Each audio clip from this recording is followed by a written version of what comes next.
नमस्कार साथीहरू, स्वागत छ तपाईहरुलाई साइबर ट्युब नेपाल युट्युब च्यानलमा। म तपाईहरुको होस्ट नवीन काजी नेपाल।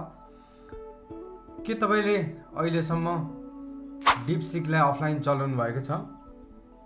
आफ्नो ल्यापटप वा पीसीमा डीपसीकलाई अफलाइन रूपमा बिना इन्टरनेटको सहायताले चलाउन हामीलाई पक्कै पनि नआउन सक्छ। तर आजको भिडियोमा म तपाईहरुलाई यस डीपसीकलाई हाम्रो ल्यापटप अथवा पर्सनल कम्प्युटरमा सजिलैसँग अफलाइन रूपमा चलाउने र इन्स्टल गर्ने प्रक्रियाहरू हामीले सिक्नेछौँ।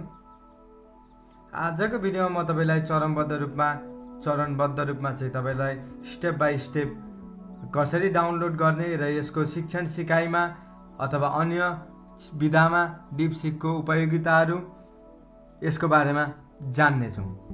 यदि तपाईँ हामी शिक्षक, विद्यार्थी, अनुसन्धानकर्ता या जो कोही हौँ, यो भिडियोलाई तपाईहरुका लागि नै हो। यो भिडियो तपाईहरुका लागि अत्यावश्यक भिडियो हो। यो भिडियोलाई नछुटाइकन अन्तिमसम्म हेरिदिनु होला। अघिल्लो भिडियोमा मैले डीपसीक एआई र च्याटजीपीटीलाई ब्राउजरबाट लगइन गरेर कसरी प्रयोग गर्न सकिन्छ भन्ने जानकारीमूलक भिडियो बनाइसकेको छु। यदि तपाईले त्यो भिडियो हेर्नु भएको छैन भने कृपया च्यानलमा गई त्यो भिडियो पनि हेर्नु होला। अब लागौँ आजको विषयवस्तुतर्फ। सर्वप्रथम यो डीपसीकलाई अफलाइन चलाउनको लागि हामीले कुनै पनि वेब ब्राउजरहरू खोल्नु पर्ने हुन्छ। यहाँ तपाईले देख्न सक्नुहुन्छ मेरो कम्प्युटर स्क्रिनमा मैले गुगल क्रोम खोलिसकेको छु। तपाईले पनि तपाईको वेब ब्राउजरलाई खोल्नु होला। अब यस पश्चात हामीले सर्चमा ओलामा डाउनलोड भनेर यहाँ लेख्नेछौँ र यसलाई एन्टर गर्नेछौँ। ओलामा डाउनलोड भन्ने यहाँनिर सर्च रिजल्ट आइसकेको छ। यसमध्येको सर्वप्रथमको यो सुरुको लिङ्कमा क्लिक गर्नु होला। लिङ्कमा क्लिक गरिसकेपछि डाउनलोड ओलामा भन्ने एउटा विन्डो खुलिसकेको छ।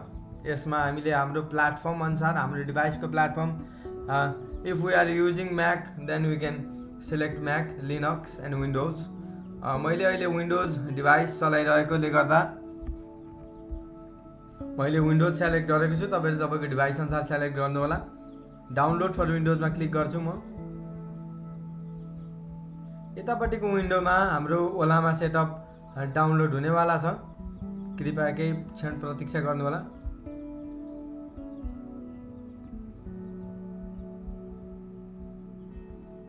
यो सेटअप डाउनलोड भइन्जेलसम्म हामीले फेरि यहाँ ब्याकमा आएर सुरुको रिजल्टमा आएर ओलामा भन्ने यो तल्लो वेबसाइटमा तल्लो लिङ्कमा क्लिक गर्नु होला र यहाँबाट हामीले ल्याङ्ग्वेज मोडलहरू छान्न सकिन्छ। ओलामा एउटा प्लेटफर्म हो जहाँ यो ल्याङ्ग्वेज बस्छ। यहाँ डीपसीक R1 भन्नेमा क्लिक गर्नु होला। डीपसीक R1 पछाडि यसको विभिन्न भेरिएन्ट्सहरू आइसकेको छ हामीसँग। 1.5 बिलियन, 7 बिलियन, 8 बिलियन, 14 बिलियन। अब आफ्नो डिभाइसको कन्फिगरेसन, इन्टरनेट स्पिड आफ्नो अनुसारले तपाईहरुले यो डाउनलोड गर्न सक्नुहुन्छ। यहाँ फाइल साइज देख्न सक्नुहुन्छ 1.1 GB, 4.7 GB, 4.9 GB यहाँ रहेको छ। हामी टेस्टिङको लागि 1.5 GB मा क्लिक गर्नेछौँ।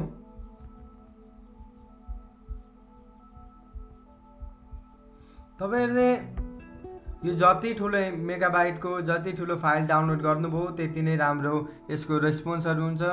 यो यसको भर्बल क्षमता त्यति नै राम्रो हुनेछ। हामीले बेस मोडल अथवा सबभन्दा अगाडिको 1.5 बिलियनको क्लिक गरेको छौँ हामीले। यतिन्जेलमा हाम्रो यो डाउनलोड पनि सकेको छ। लगभग अब हाम्रो डाउनलोड भइसकेको छ। यसलाई थोरै अब 1-2 सेकेन्डको बाँकी छ डाउनलोड हुन। यो सकिने बित्तिकै हामीले यसलाई नर्मल एप्लिकेसन जस्तै सेटअप गर्नेछौँ। तपाईले देख्न सक्नुहुन्छ ओलामा सेटअप आइसकेको छ। म यो फोल्डरको आइकनमा क्लिक गर्नेछु र यसले डाउनलोड फोल्डरमा मलाई सिधै रिडाइरेक्ट गर्छ। अब यो सेटअपलाई म रन गराउँछु। यसमा डबल क्लिक गरेर यसले मागेका पर्मिसनहरू ग्रान्टेड गराएर चाहिँ म यसलाई रन गराउँछु। तपाईहरु देख्न सक्नुहुन्छ साथीहरु, यसको विजार्ड ओपन भइसकेको छ। यसमा यहाँ इन्स्टलमा क्लिक गरेर यसलाई हामीले इन्स्टल गर्नुपर्ने हुन्छ। इन्स्टल गरिसकेपछि तपाईहरुको विजार्ड यस्तो आउँछ। इन्स्टल हुँदैछ। यो इन्स्टल भइसक्ने बित्तिकै फेरि यो भरिएर आउँछ। अब हाम्रो ओलामाको सेटअप इन्स्टल भइसकेको छ। यो पछाडि हामी सर्च मेनुमा आएर पावर सेल भनेर सर्च गर्नेछौँ र यसलाई रन एज एडमिनिस्ट्रेटर गराउँछौँ।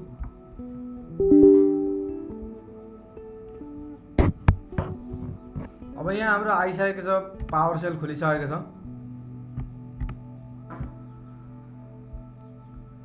अब यो पावर सेलमा हामीले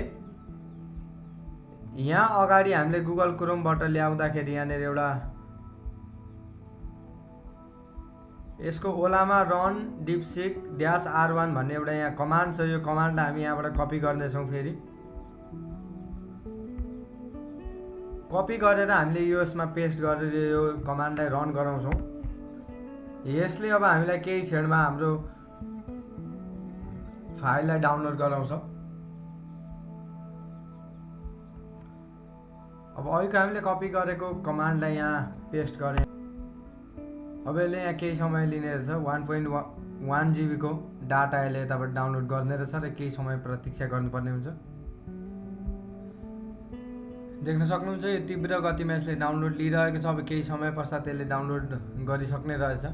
एकछिन पर्ख्यौँ। फेरि यसले अब यसका सम्पूर्ण अङ्गहरू लगभग डाउनलोड गरिसकेका छौँ।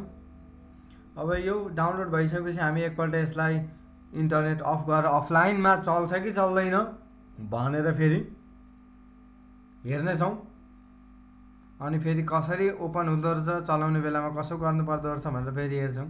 यहाँ सेन्ड ए मेसेज भन्ने हामीलाई आइसकेको छ। एकपल्ट म हाई लेखेर यसलाई पठाइदिन्छु।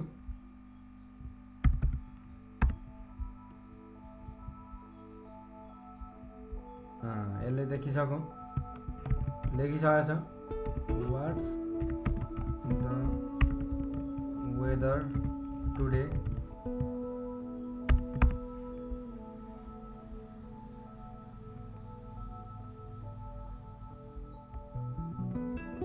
यसलाई यहाँनिर काम गरिसकेको छ। अब एकपल्ट म यसको मेरो कम्प्युटरको इन्टरनेटलाई बन्दै गर्छु।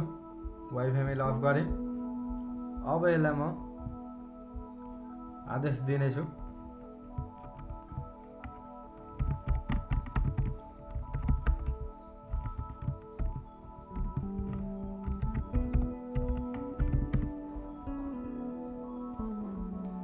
मैले यसलाई आदेश दिइसकेको छु। What is computer, explain role of computer in education भनेर यसलाई दिएर मैले यसलाई प्रश्न दिइसकेको छु। अब यसले काम गर्छ गर्दैन।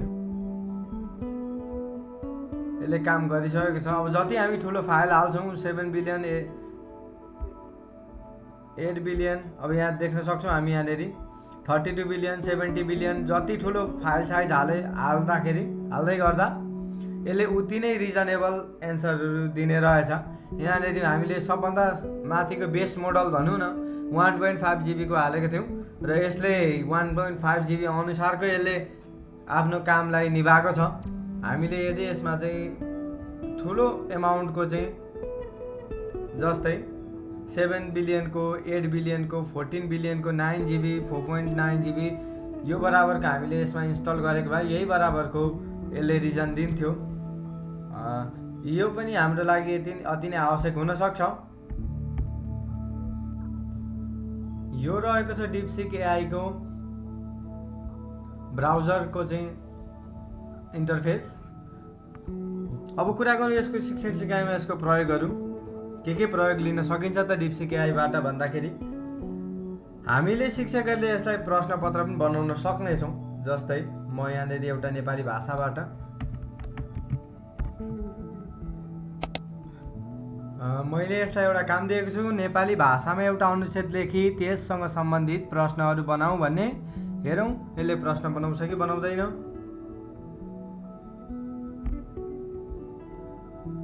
यसले केही समय सोच्दैछ आफैले। अब यसले अनुच्छेद दिँदैछ।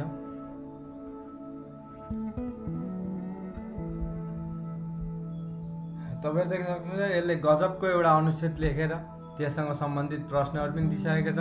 अब हामीले कक्षाहरूमा विभिन्न कक्षाका प्रश्नपत्रहरू बनाउँदाखेरि अनुच्छेदहरू दिइरहँदाखेरि अनुच्छेद दिएर जुन हामीले सिन प्यासेज अनसिन प्यासेज दिएर त्यो प्यासेज अनुसार क्रियाकलाप गराउँछौँ, यसका लागि हामीले यो डिपसिकलाई प्रयोग गर्न सक्छौँ। अनुच्छेद दिइसकेको छ यसले र अब यहाँ प्रश्नहरू सम्बन्धित मजाले बनाइसकेको छ। हाम्रो लागि धेरै नै उपयोगी हो यो। त्यसै गरी यसको प्रयोग हामीले पाठयोजना, नोट्स र अरू प्रश्नहरू बनाउनको लागि पनि सक्छौँ। अब एउटा पाठयोजना बनाएर हेरौँ। यहाँनेरि मैले दिइसकेको छु कक्षा 2 मा नेपाली विषयमा काल पाठसँग सम्बन्धित 45 मिनटको एक पाठयोजना बनाऊ भनेर यसलाई काम दिएको छु। यसले यहाँ भन्दैछ I need to create a 45 minute lesson plan. यसले आफै सोच्दै रहेछ।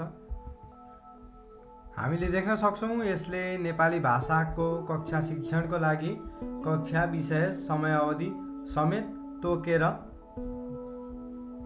पाठयोजनाका सम्पूर्ण अङ्गहरूलाई समेटेर एउटा राम्रो पाठयोजना निर्माण गरिसकेको छ। हेर्न सक्छौँ हामीले अभ्यास गतिविधिहरू, मूल्याङ्कन, समापन साथै विशेष ध्यान अथवा बोनस टिप्स पनि दिइसकेको छ। यसै गरी यस एआईलाई हामीले विभिन्न काममा आफ्नो उपयोगी काममा लिन सक्छौँ। जति धेरै हामीले विश्लेषणात्मक रूपमा यसलाई सोध्न सक्यो उति नै विश्लेषणात्मक अनि अत्याधिक राम्रो उत्तर यसले दिने रहेछ। साथीहरू, यो भिडियोले तपाईलाई डिपसिक एआई अफलाइन डाउनलोड गरी शिक्षण सिकाइमा प्रभावकारिता बुझ्न सहयोग गरेको म आशा राख्छु। यदि तपाईलाई मैले दिएको जानकारी राम्रो लाग्यो भने साथै कम्प्युटर सिकाइ सम्बन्धी अन्य भिडियोहरू हेर्न साइबर ट्युब नेपाल च्यानललाई लाइक, सेयर र सब्स्क्राइब गर्न नबिर्सनुहोला। धन्यवाद।